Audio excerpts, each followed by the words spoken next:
Welcome to the Confident Entrepreneur Podcast. I'm your host, Jennifer Johnson. If you find yourself here, it may mean that you're looking for courage, clarity, or confidence in some part of your life.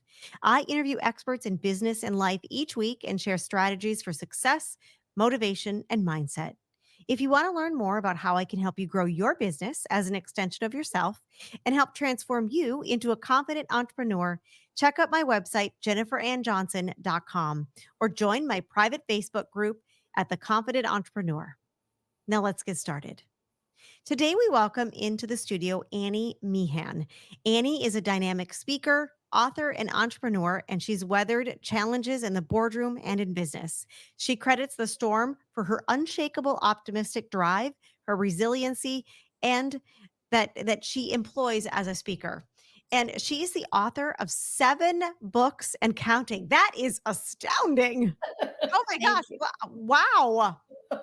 My 8th book just came out in August, actually, so I haven't updated that. I need to update. So Oh 8 my now. gosh. Yeah. We are so honored to have you. Thank you so much. It's great to be here, Jennifer, And you're from my home state. You're from Minnesota. from Woo, woo, Minnesota. Yes, indeed. Minnesota. Hello, our Minnesota friends. And you'll hear our Minnesota accents come out at some point, I'm sure. Yes. It always happens. So today we're talking about the topic of be the exception. Yeah. So Yeah. I love that because you should be the exception, right? So you have 7 keys to transformation. Yeah. Yeah. So be the Let's talk. exception. I'm sorry. Let's chat about that. Let's chat about it. Yeah. Be the Exception came to be, just so you kind of know the background. I was writing a book for about 20 years called Dumpster to Dynasty. And it was about growing up in a hoarder home, so physical Oh dumpster, my gosh, growing wow. up in a depressed home, emotional dumpster, and a financial dumpster, literally eating out of the dumpster, the middle of 7 kids raised by a single mom in extreme poverty. And that today my doors are open, I take people in, I always have enough food and more than enough. And then a publisher said, "Don't write that, Annie. Instead, you're a teacher. Teach us," as you said, Jennifer, "how to be the exception. We should all be the exception. How do we break the rules that need to be broken, rewrite the stories that need to be rewritten?" And so that's how Be the Exception came to be. She said, "Go back through your whole life. And what did you do differently than some of your siblings that have struggled with addiction or depression or not been able to break that cycle? So, how do you be the exception and not follow the rules of dysfunction or of sadness or mediocre, honestly? Like, Right. how could anybody be the exception?" So I that's love that because, quite frequently when we're parents, we hear well, I don't want to bring my kids up like I was brought up, yeah, right? So there's that be the exception, and you're doing that individually as well. that's right. That's right. And So kind of go ahead. everyone does it that way, right? Like, oh, that's the way it's always been done. So Be the Exception can apply to your work, it can apply to yourself, it can apply to your personal life. Like, challenge every thought, challenge every experience. Just because we have, is that the best way? Is that the right Right. way? So So now you have 7 keys. yeah. So Let's the first let's talk about the 7 keys and how we can all transform ourselves into being that exception. Yeah, I love that. The first key is the most important. And sometimes people don't understand it because it's called be honest. And people are like, "Wait a minute, Annie, I don't lie." And I'm like, "Yes, but we tell stories." Sometimes stories are given to us, and sometimes we have our own stories. And we have those tapes, what today people would call your narrative. What is playing in the back of your head? Oh, everyone's a jerk. I can never date anyone nice. Oh, nobody appreciates me at work. I never get the promotion. Oh, I can't be healthy. Nobody's ever been healthy in my family. And for me, I say, well, those are stories. And even if elements of those stories are true, we can have a truth, and then we can have the story, then we can have a truth inside of it. And my question for people is, what part needs to be rewritten? So I always thought I was stupid. I have dyslexia, ADHD, and I didn't know how to read in 3rd grade. So my story was, you're stupid. The truth is, I have some learning differences, Mhm. and I have some learning differences, but that doesn't mean I'm less than. I just learn differently. And so I had to learn, how do I use my differences as my strength to write, to teach other people, to show people how to overcome the obstacles of life? And so the first one is be honest, and it's about rewriting the stories that no longer serve you or changing your narrative. If you think you're not I enough, or you're not good enough, or you don't love yourself, or you don't deserve healthy relationships or that promotion or success in your business, as you talk about Mhm. confidence, well, then we start to make those stories our truth, and then we Mhm. live out of them. which is a place of lacking. So for me, I had to Yeah. rewrite every story. What if I'm smart? What if I'm successful? What if I'm capable? What if where I come from isn't where I end up? What if I don't, my mom's not really capable of being very nurturing, but I could be a nurturing mom? What Mhm. if I changed all of that? And so that's really like the foundation for me is the be honest, is go back and evaluate every story, every thought, everything that's been put on you or you've put on yourself, and ask yourself, does it serve me? And when it no longer serves you, it is time to rewrite that story to what you actually want, not what you have. And I love that because you said that growing up, you couldn't read very well, and look at you. How many books? Now we're 8 books? 8 books, and my I can't second book won believe a national award. Like, it's really a miracle, Jennifer, really it is. wow. So number 1 is being honest. Yeah. Number 2 is about being open, and I was asked to be part of a TV show called Genuine Hero, and it was about who's your hero, and I was like, I don't resonate with that word," and so I had to really chew on it and think about mentorship and coaches and teachers, and I was like, sometimes for me, be open was about who lit my path. But Mhm. for me, I think that ultimately comes to who lit my path along the way, who whispered into your ear, "Hey, my third grade teacher, Mrs. Rico, you're good at math. You don't know how to read, but you're good at math." That whisper landed me a job at 21 because I remembered. I had a paper out as a little girl in Champaign, Illinois, and the papers weighed more than I did. But Mr. Ken would meet us at the door with a nickel and a butterscotch. And in that freezing cold day, his nickel and butterscotch was like the greatest gift in the world. And Mhm. so I always try to encourage people, being open doesn't mean it could be your mom or dad if you get to have that privilege, or a grandparent. But if you don't have that, there's other whispers along the way. So for me, it's about lighting your path. Who are you staying open to being taught from? And then how are you using what they gave you to pay it forward to teach other Mhm. people? So that's about being open. I love Being that. healthy. So as a gym owner for 12 years, I had a gym in a small town and a gym in a big city. And I met thousands of people, and people wanted to lose weight. And what I realized is I can't help you with that. But if your finances are out of order and you're binge eating because of the stress of your finances, I can help you with your habits and your self talk and your routines and rituals. And a side effect might be weight loss. But Mhm. usually I dig deeper into the story. So I teach people there's 7 areas of health that we address: physical, emotional, mental, spiritual, financial, relational, and career health. So we assess those 7 areas. We look what's keeping us up at night or waking us up in the middle of the night, and then we address that. And many, many benefits come from recognizing that health is so much more than just our physical. So that's the next one, be healthy. The next one is be flexible. You know, the guarantees in life, right? Death and taxes and change.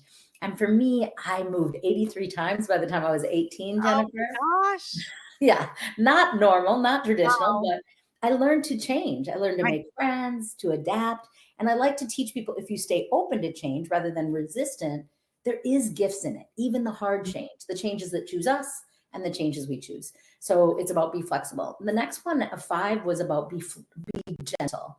And what I learned is I'm pretty judgmental, or had been, about myself. I was ashamed for people to know I got my GED. I was ashamed to know I didn't finish college, or I had unplanned pregnancy. And what I learned is when I stopped judging myself and I started to be gentle with my detours in life, what it gave me is not only self love, but the ability to love other people with their messy parts.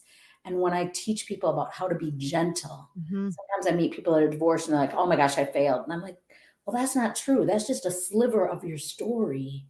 What if we give ourselves grace inside of that Mhm. teacher, and we're gentle? And the There's next one, there's a message in your mess, right? 100%. And I understand because I was ashamed to say that I didn't complete college. Yeah. So, and I recently just went back. So I get it. And I mean, all of these are resonating with me right now. I'm like, oh my gosh. So they have to be resonating with our listeners, I'm sure. These are Yes. wonderful. So Yeah. that was number 5 was be gentle. I love Big that. gentle. Yeah, so important, and easy to not realize how hard we are on ourselves, Oh, we are. and then when we do that, we're hard on other people. So when Mhm. we're like, "I'm kinda messy, but I like myself," and I can like you too with your messy, and complicated and detours. So Right. 6 is about be courageous, and really that came to me because in '99, I did the AIDS ride from Minneapolis to Chicago, and what I learned about goal setting in that is that when I wanna lose 10 pounds and I lose 10 pounds and it's all about me and what's in it for me, it's very narrow. But when I started broadening myself, what if you set courageous goals that aren't just about what's in it for you, but how it will impact the life of another. And it doesn't have to be a bike ride from Minneapolis to Right. Chicago, but it can be, you know what? I want to get healthy so I can swim with my grandkids. I want to get healthy in my mind because my negativity about myself is affecting how I treat other people. So I always like be courageous is about set an audacious goal and then go back one step at a time and figure out how to do it. And what I've learned by doing the 3 day for breast cancer and the suicide walk and the um, overall cancer all night walk and so many different things, MS bike ride, is that when I set a goal that I don't think I can do and I don't really have the tools to do it, but I stretch myself to do it, I meet the most amazing people and I hear the Mhm. most incredible stories. And what I learn is that everybody has a struggle and a story, and that it is my privilege to be courageous enough to set a goal that will impact their lives. Is your closet overflowing? Or maybe your kids' closets are as well. Or you just want to redecorate your house. If you're wondering what to do with all that stuff that you've accumulated, bring it all to True Fashionistas or even ship it to them for free. They will sell your unwanted items for you, take away all the hassle by doing all the work, and all you have to do is sit back and collect your money. You can reach out to them online at truefashionistas.com, come into the store, or check them out on Facebook or Instagram, and that's truefashionistas.com. All right, friends, we are back in studio with Annie Meehan, and we're talking about being the exception, the 7 keys to transformation. We were talking about number 6, and that was be courageous.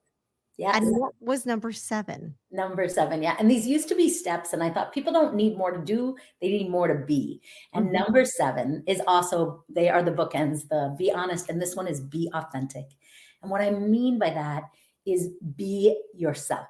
So, it's really easy in our world to look at social media and everybody else's life, career, everything looks more glamorous than ours, and a lot of people wanna be like someone else, but for the first 20 years of my life, I literally wanted to be anyone but myself. And Mhm. it wasn't until I started to go, wait a minute, you have some value, you have some good parts about you, that I learned to embrace my messy and to be authentically myself. Partially may laugh at myself, let other people laugh at me, partially be a pineapple, partially just say, I have some gifts. My words, even though I need help with all my spelling, can help Who people. doesn't? Right? My written and spoken words can help people. So instead of hiding behind and wishing I was someone different, bring my best gifts and share them with the world. And that's my encouragement is be authentically yourself. My nickname is authentically Annie and do it Annie. Oh, And I I love to get things done. And Mhm. I love to encourage people. What if you did leave the house without makeup? What if you got up and you weren't as rigid with yourself and you didn't do things perfect and you still loved yourself? What would that Mhm. look like? The world needs more authentic, genuine, vulnerable, supportive, unsuperficial people, and being authentically you, knowing who you are first, and then Right. becoming that is a beautiful thing. I think you're my sister from another mister. I So love that. many of the things that you're saying, I parallel a lot of those, and it's very interesting. How do we live these out every day? How do we use this as a tool to be the exception? Because, I mean, it's kind of like we make goals for ourselves, right? The beginning of the year, we make goals for ourselves for the new year, and we put them down on paper, we put them in the desk drawer. They never see the light of day again, right? We're having the conversation, and maybe, I have these written down. How can I live like this every day? How can I sustain this? How can I be this, be the exception? Great question, Jennifer. Interestingly, yesterday I got a text from one of my older sisters saying there's only 5 of us left. So we've lost 2 siblings. And then I got a text from a younger brother at the end of the day saying it's a miracle any of us are alive. And people say to me all the time, "You're the exception." And I say, "Let me be really clear." And I said to both of them, I am not the exception. I am a work in progress every single day. And you are exactly right, Jennifer. Like I have very specific routines, rituals, and disciplines to be able to be as healthy as I am and to do the work that I do. But it's a practice. It's a daily practice. Like for me, I talk about medicine cabinet in my new book, and one of my things is what's in your medicine cabinet. For me, my number one thing in my medicine cabinet is movement. I have to move my body every day. I don't always feel like Mhm. it. I don't always want to, but I go for that walk because it's good for my brain. It's good for my emotions. It's good for my physical. So it's that decision. I read my devotionals every morning. I get up early, whether I'm on the road or at home, 4 or 5 in the morning, and I'm reading my devotionals. I'm praying.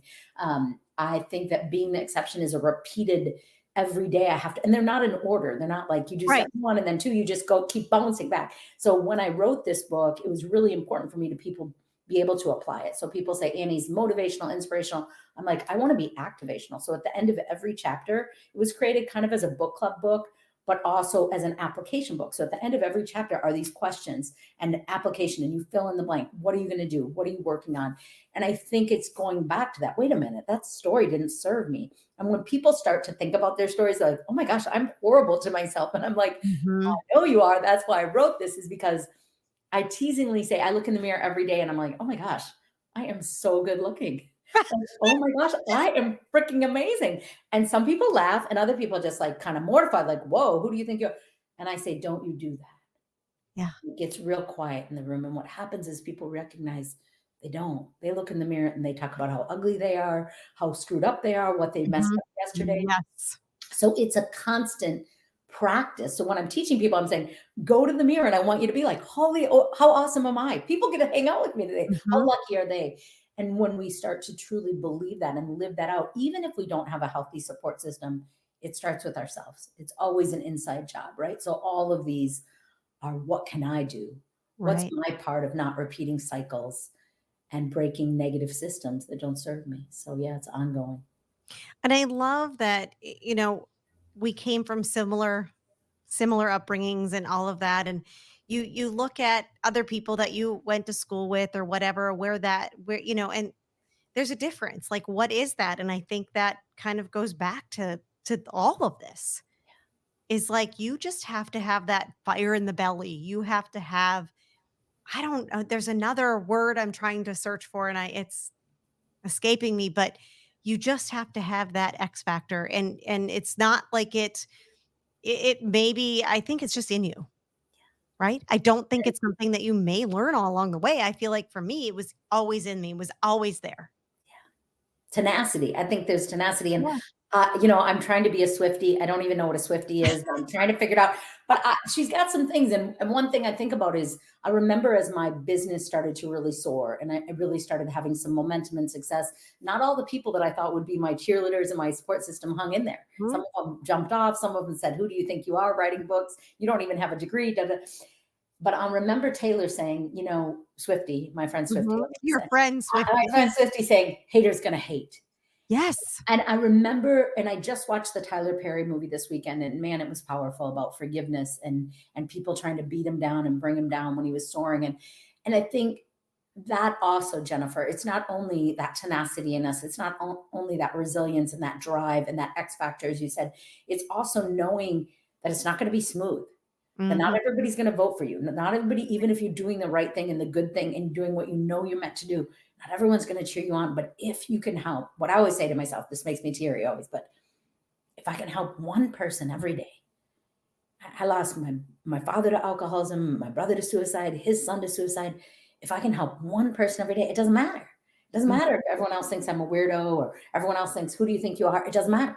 I'm Right. there for one person every day to pour into them, to tell them you are valuable and you have gifts in you. And yes, you have challenges as I do, but Mhm. you are capable of so much more than you know. And the world needs you and they need your gifts that are different than my gifts and my gifts that are different than yours. And so I think that's my driving force is I love women. I do a lot of work with women, but I do a lot of work with men. And for me, watching men struggle with mental health and not Yeah. have that belief that where they come from isn't where they have to end up. Mhm. What they've gone through isn't what they have to repeat is really, really a huge part of who I am. There's lots of parts, but that's a big one.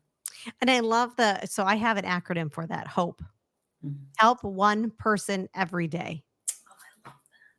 Oh, that's awesome. And, with my journey, that's I have that written down. Hope, help one person every day. And, back to the Swifty thing, shake it off. Shake now that we could do a whole podcast on we'd probably have to, like, Google some of her lyrics, but I know the ones from back in the day, right? But, we have to learn to shake things off too, right? It's off. Yes. Right? Moving And on. moving on. Exactly. And that's hard to do. That can be Really. really hard to do. It's easier to say, harder to do, but, the Taylor euphemisms Yeah. are they're so true. And 100%, it doesn't mean that we don't have tears. It doesn't mean that we don't feel defeated at times. I love that you said it's because people will say, "It's so easy for you," and I'm like, "Oh, no. What I do is not easy for me, and Mhm. why I do it is not easy for me, but it's worth it." But that Yeah. doesn't mean I don't have sad days or tired days or whatever, but I just keep going because I know I love your acronym HOPE. I love that, like, Mm. help one One person person. every day. That's my driving force, but I love that it's the word hope because Mhm. my podcast is all about hope, right? So, that's beautiful. Thank you for sharing that with me, and yeah, it's hard, but it's worth it. It's It hard. is, I mean, it's like, and I've referenced this several times. It's like the Facebook thing. Like everybody looks perfect and all put together. It's like they see the duck at the top of the water, but they don't see underneath. The duck is paddling for its life. That's They right. don't see that, or the iceberg with what's underneath. That's They right. don't see that, and there's power in that because that is your authentic self. Show me everything, Yeah. right? My And videos that get watched the most are my face are when I'm crying, when I'm falling apart, and then people are like, "We love you so much." I'm like, "Oh my gosh." Like, no makeup when people are like, right, "I gotta do my hair and makeup," I'm like, "I don't." I like that's not real, and someone once said to me, and I think it's so true, our social media is also like if you have a formal living room or dining room that nobody walks in, but you can see it from the street and people peek and the vacuum lines are uh-huh, perfect, but they're not really where we live, right, not the space that gets messy and complicated because everybody has that. And the more also that we can be authentic, I can't tell you, Jennifer, the privilege of how many people have shared their stories with me of addiction, of loving someone who's an addict, of bearing a child, of going through a horrific mhm, abusive divorce, because they realize you're not going to judge them. They right, realize that you get that life is hard and beautiful all at the same time. right. It has been such a pleasure having you on today, Annie. If our listeners want to get in touch with you, how can they do so? Yeah, I'm pretty active on LinkedIn, but my favorite place to connect with people is actually YouTube. I try to post a video a week to encourage hope, help Mhm. one person every day. I really am pretty active on LinkedIn and YouTube, and it's just Annie Meehan, just my name, Annie IE Meehan. I love to encourage other people. Fabulous. Thank you so much for being on. We are very honored that you were here with us today. Well, thank you for having me. I appreciate it. And thank you, friends, for joining me today and every week here on The Confident Entrepreneur, brought to you by True Fashionistas. If you want to learn more about how I can help you in your business and maybe check out my online courses for your business, head to my website, Jennifer Ann Johnson. Have a fabulous day.